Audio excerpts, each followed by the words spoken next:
وصلت الفنانة فيروز إلى كنيسة رقاد السيدة لتشارك في تشجيع جنازة ابنها الفنان زياد الرحباني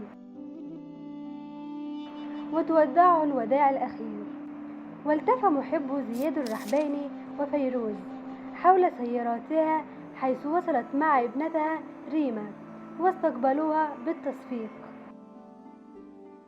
ويعد هذا أحدث ظهور للسيدة فيروز، فكان آخر ظهور لها في 2023 في صورة نشرتها ابنتها ريما عبر فيسبوك.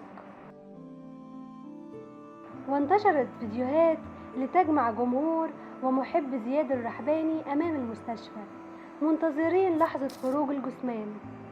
وبالدموع والزغاريت والتصفيق استقبل محب زياد الرحباني جثمانه